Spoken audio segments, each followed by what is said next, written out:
रोजो रे लगड़िया आवेले, रोजो रे लगड़िया आवेले। काहे हमरा बलम के न लावेले, रोजो रे लगड़िया आवेले। काहे हमरा सजन के न लावेले, रेलिया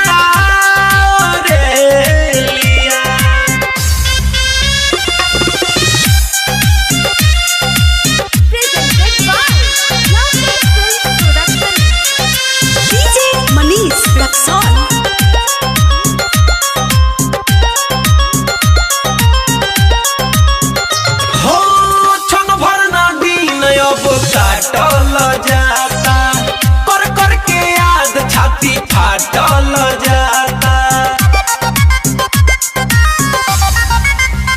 हाय क्षण भर ना दिन अब काटल जाता, कर कर के याद छाती फाटल जाता।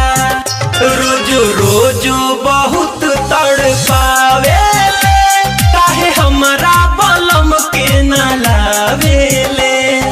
रोजो रे लगड़िया आवेले, काहे हमरा बलम के न लावेले, रेलिया रेलिया।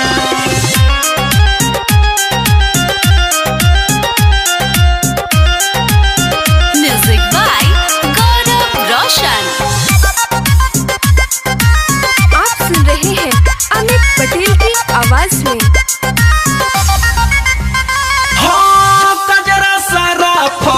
देतावे गारी, लोरवे से भींजता सूती के साड़ी। हाय कजरा सारा पोता देतावे गारी, लोरवे से भींजता सूती के साड़ी। रही रही नयन भर आवेले, काहे हमरा बलम के न लावेले। रोजो रे लगड़िया